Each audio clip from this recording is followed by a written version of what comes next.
messieurs, bonsoir et bienvenue à cette édition de ce jour lundi 2 mars 2020. Bienvenue à tous. Donc nous ouvrons cette édition avec cette brève, notamment cette note nécrologique avec le décès de Amadou Noma Di Masta. Il est le chef technicien donc à la radio et télévision Dunia. Il nous a quitté ce jour même, paix à son âme, et nous présentons toutes nos condoléances à sa famille mais aussi à l'ensemble du groupe de presse Dunia, que son âme repose en paix. Cette autre brève, c'est pour parler de l'opposant nigérien Hama Amadou du Modern FA Lumana, qui est revenu à Niamey ce lundi après 2 semaines de séjour en France, où il est parti en mi-février pour le contrôle médical.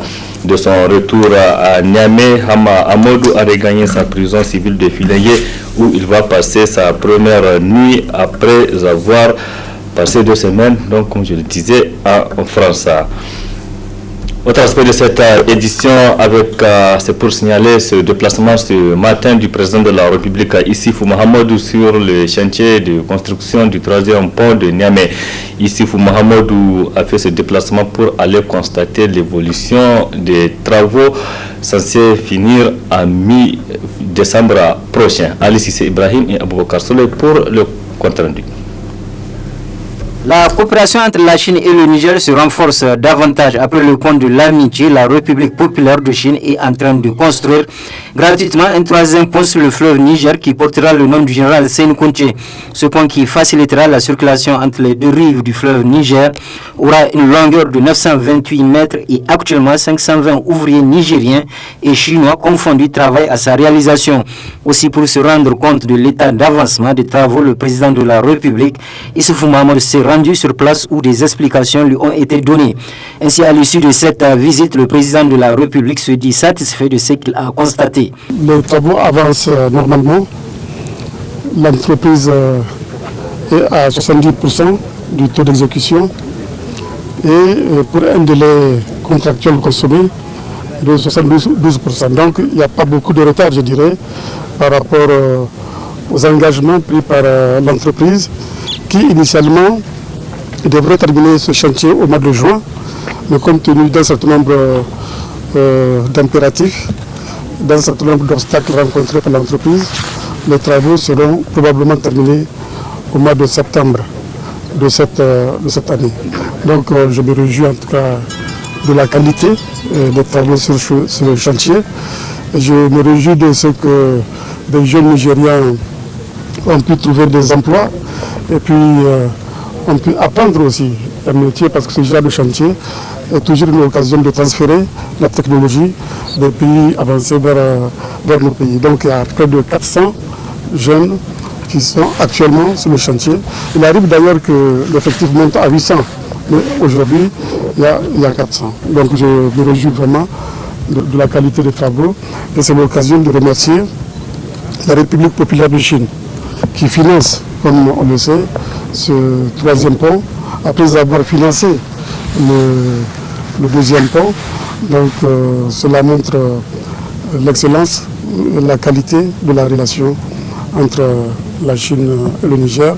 Et cela ne prévient pas que dans le domaine des infrastructures, c'est dans tous les domaines que nous avons des relations, y compris dans le domaine énergétique, notamment le pétrole. Il est à noter que la construction de ce 3e pont a démarré le 10 décembre 2017 avec un délai contractuel de 36 mois, dont 26 mois sont actuellement couverts.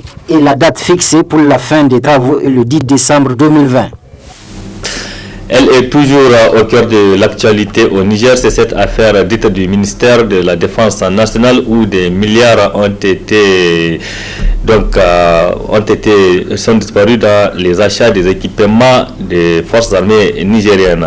Et un audit diligenté au sein de ce ministère a révélé donc plusieurs manquements, une situation qui fait couler beaucoup d'encre et de salive. Le syndicat national des magistrats du Niger, vous le savez, a réagi relativement à cette affaire. Quelques jours après, ce sont les jeunes avocats réunis au sein de leur association, eux aussi qui sont sortis pour taper du poing sur la table. Cette structure demande aussi à l'État de porter cette affaire devant les juridictions. Précision avec Adam Soumana et Sadou Doumi. Ces jeunes robes noires se retrouvent par la présente pour se pencher sur l'audit mené au ministère de la Défense et le communiqué gouvernemental irrélatif. Ainsi, les jeunes avocats relèvent avec consternation. En dépit de la gravité exceptionnelle des faits, le gouvernement semble se complaire des simples remboursements, occultant de ce fait l'aspect délictueux que pourraient revêtir les manquements relevés dans cet audit. L'AGN comprend que la saisine des juridictions est relayée au second plan et ne sera envisagée qu'en cas de résistance. L'AGN rappelle au gouvernement que les biens publics sont sacrés. Toute dissipation, soustraction ou tout autre usage illicite d'un bien public est constitutif d'infraction. L'AGN se fait également le devoir de rappeler qu'en l'état actuel de notre législation pénale, nulle infraction ne peut être excusée, ni la peine mitigée que dans les cas et dans les circonstances où la loi déclare le fait excusable et permet de lui appliquer une peine moins rigoureuse. Article 50 Code pénal. L'AGN rappelle aussi que le remboursement, partiel ou total, n'est pas une cause de non-imputabilité, mais de simples circonstances atténuantes, pouvant aller jusqu'au sursis de la peine qui aura été prononcée contre la personne confondue, l'infraction demeurant par ailleurs, et que la mesure de la peine relève exclusivement du juge, donc du pouvoir judiciaire. Après ces éclaircissements, l'AGN invite le gouvernement à transmettre le dossier aux autorités judiciaires compétentes, en particulier le pôle spécialisé en matière économique et financière, près le tribunal de grande instance hors classe de Niamey, présentant des garanties d'impartialité et d'indépendance, afin que les personnes soupçonnées puissent se défendre librement, sans crainte ni menace. L'AGN ne ménagera aucun effort pour défendre les principes fondamentaux sur lesquels repose l'état de droit, notamment la séparation des pouvoirs, le droit à un procès équitable, les droits de la défense et la présomption d'innocence. Conscient que le rejet de l'impunité est le caractère de tout régime démocratique, par opposition au régime despotique, que la lutte contre l'impunité étant même consubstantielle à la démocratie, les jeunes avocats du Niger resteront mobilisés pour déjouer toute entreprise tendant à décrédibiliser l'institution judiciaire, dernier rempart contre l'arbitraire et l'impunité. Enfin, l'AGN lance un appel à l'ensemble des citoyens nigériens de rester plus que jamais mobilisés afin que force reste à la loi. Ces sorties médiatiques des différentes composantes de la justice nigérienne doivent interpeller le gouvernement à revoir sa copie dans cette sulfureuse affaire d'audit. Le réseau Agro-Procus a organisé ce matin une conférence sur la certification comme levier de compétitivité au Niger, de compétitivité bien sûr de produits agroalimentaires. C'était ce matin au palais de 29 J de Niamey. Il y avait également nos reporters Nafisa Zakou et Chebou Guissou. C'est à l'occasion de la 6e édition du Salon de l'agriculture, de l'hydraulique, de l'environnement et de l'élevage du Niger que le réseau de promotion de l'entrepreneuriat agricole des jeunes au Niger Agro-Profocus, en collaboration avec l'agence nigérienne de normalisation de métrologie et de certification ANMC et le Haut Commissariat à l'initiative 3N, organise cette conférence sur la certification comme levier de compétitivité des produits agroalimentaire du Niger. Cette conférence rentre dans le cadre du projet renforcement des capacités des jeunes et femmes entrepreneurs pour la compétitivité de leurs produits agroalimentaires financés par Oxfam. La thématique est revenue dans le combat mené par AgriProFocus pour vraiment donner toute la valeur à nos produits locaux. Nous avons accompagné un réseau de femmes et de jeunes transformateurs de produits. Nous les avons accompagnés en termes de renforcement de capacités, mais nous nous sommes rendus compte que même si les produits sont bons, ils ont une bonne qualité, ils ont un bon emballage, ils sont faits suivant une bonne hygiène, s'ils ne sont pas protégés, on n'ira nulle part avec ces produits-là. C'est pour ça que nous avons introduit la certification comme un levier qu'il faut accompagner si on veut que nos produits soient compétitifs, d'abord sur le marché nigérien, mais également sur le marché régional et international.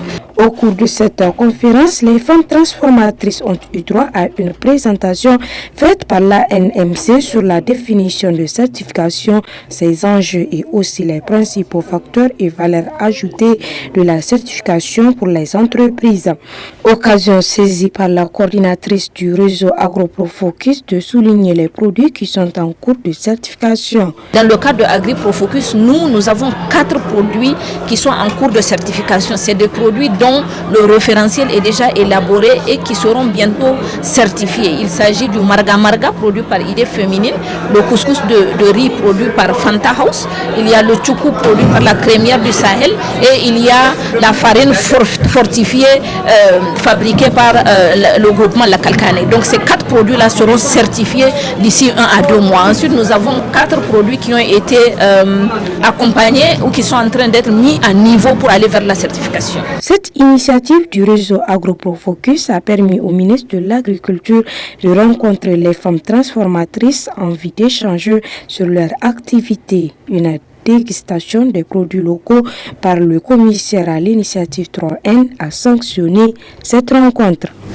Parlons santé à présent avec coronavirus qui est en train de faire des dégâts à travers le monde. Cette maladie est partie donc de la Chine où elle a fait plus de 2000 morts. Cette maladie est arrivée en Afrique, notamment en Égypte, Algérie, Nigeria et aujourd'hui Sénégal aussi vient d'élargir la liste. Ici au Niger, les autorités sont en train de prendre des mesures pour notamment faire face à cette maladie. Ce matin, le ministre de la Santé publique était face à la presse pour parler des mesures préventives. On l'écoute. Les mesures suivantes ont été prises par le Niger. Protection des travailleurs de santé. Correspondance aux directions régionales et aux hôpitaux nationaux sur la maladie et définition des cas en vue de renforcer cette surveillance. Production de 5000 aides-mémoires sur la sensibilisation sur le coronavirus pour les agents de santé. Équipement des points d'entrée aériens et terrestres en matériel de protection, à savoir les bavettes, les gants, les gels, les thermomètres thermiques, etc. Protection de la population à risque. Mise en place d'une équipe technique nationale de crise. Renforcement de la surveillance et des règles d'hygiène au niveau de 3 aéroports internationaux et de 8 points d'entrée terrestres, à savoir Pételkolé, Makalondi, Gaïa, Agadez, Arlit, Koni, Issa et Guidankane. Identification d'un service de prise en charge des cas dédiés à cet effet au niveau de l'hôpital général de référence de Niamey. Dotation du service de prise en charge des cas suspects de kits de gestion des urgences sanitaires. Mise en place d'un dispositif pour identifier les cas suspects au niveau des points d'entrée aériens et terrestres, incluant la prise systématique des températures des voyageurs à l'entrée par les caméras thermiques, les thermoflash, les outils de notification des cas suspects, les registres et fiches de collecte de données, un diagramme d'alerte au niveau de l'aéroport de Niamey, une fiche de renseignement est en cours de mise en place au niveau des aéroports. Mise en place d'un système de transport sécurisé des cas suspects en urgence de l'aéroport jusqu'au service de la prise en charge à travers le SAMU. Capacité du service renforcée par l'acquisition de réactifs pour les analyses au Niger. Location d'une résidence R+1 pour l'observation des cas alertes avec équipement des chambres à mobilier, postes téléviseurs, etc. Production d'aide-mémoire à l'endroit du grand public, des agents de santé et des voyageurs, 5000 de chaque en cours de distribution actuellement. Production de kakémono de sensibilisation sur les mesures de prévention au profit de 3 aéroports et des points d'entrée terrestres. Production d'affiches de sensibilisation sur les mesures de prévention au profit des voyageurs pour les points d'entrée. Tout en rassurant les Nigériens des dispositions prises en cas d'éventuel cas au Niger, le ministre de la Santé publique, Dr Ilyasu Idi Menesara, appelle aux Nigériens donc à plus de prudence en observant certains comportements. On écoute. Nous invitons à nouveau la population à la sérénité, mais aussi à prendre les mesures suivantes pour se protéger et protéger leurs proches.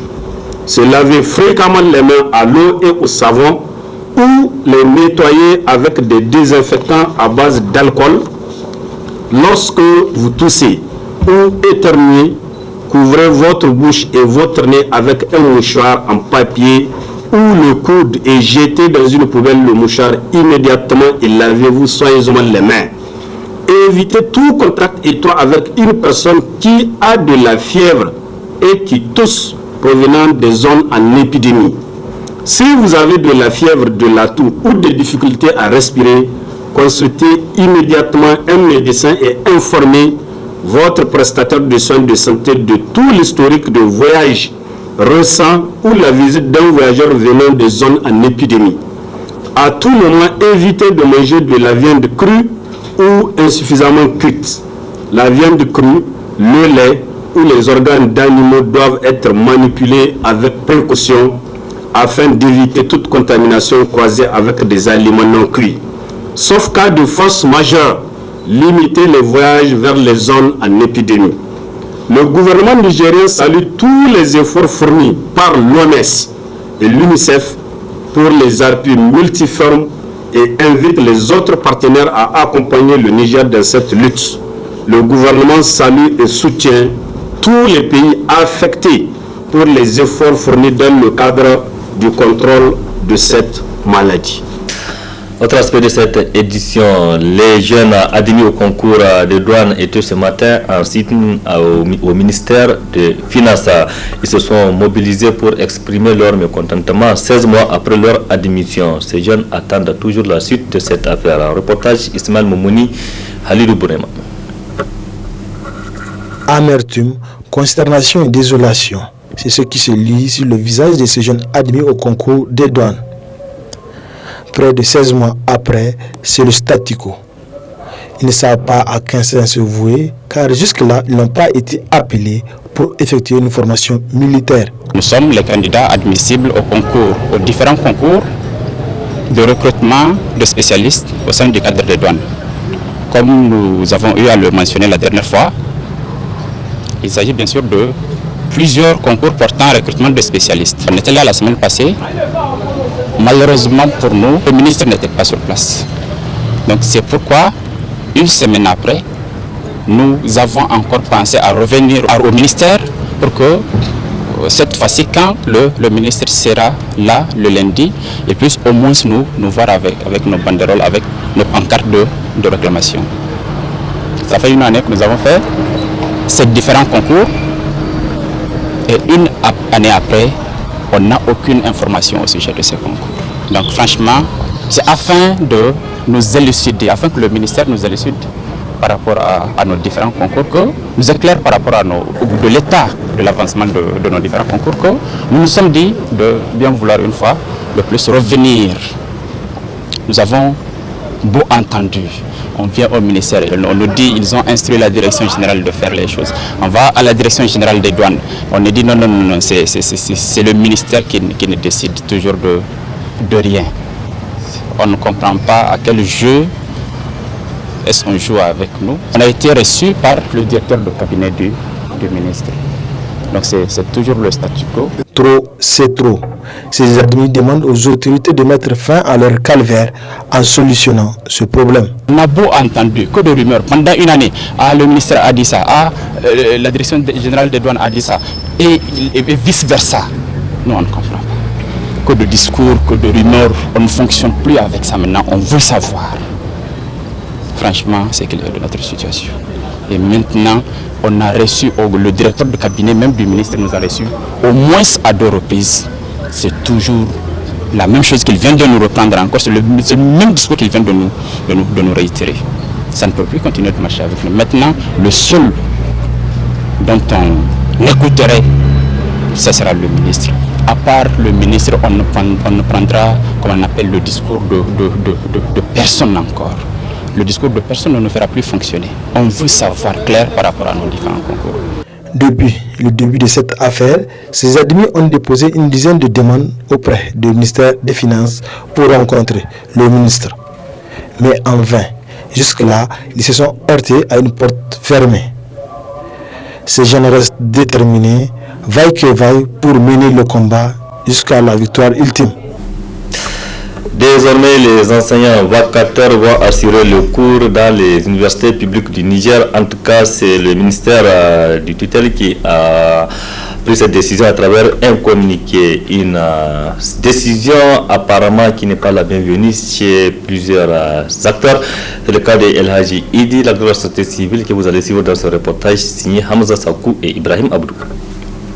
Procéder à un recrutement des enseignants vacataires dans les universités publiques du Niger est la solution choisie par les autorités à travers le ministère de l'Enseignement supérieur, de la Recherche et de l'Innovation pour résoudre le problème avec les enseignants, chercheurs et chercheurs du supérieur. Une situation qui n'a pas laissé indifférent l'acteur de la société civile, Al-Hajj Idi Abdou. Les enseignants-chercheurs, ce n'est pas les fournisseurs qui rôdent autour du ministère quand même. C'est des enseignants-chercheurs. Il n'y a pas ça, ce n'est pas des cacahuètes. Ce n'est pas des beignets où on peut avoir ça, ou leurs fournisseurs là, avec lesquels ils font les surfacturations. Donc ils savent que ça ne marche pas. Mais juste, ils tentent. Ils tentent pensant diviser les enseignants-chercheurs. Sinon, s'ils les avaient, ils n'ont pas besoin de faire de communiquer. Ils allaient les recruter et les remplacer. C'est parce qu'ils ne les ont pas.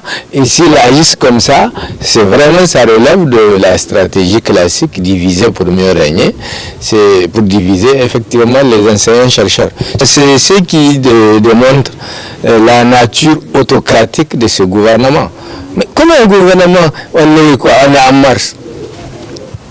C'est en mars qu'un gouvernement va lancer un appel pour recruter des vacataires à l'université. Une université qui a toujours connu des années absorbées. Ils veulent divertir qui?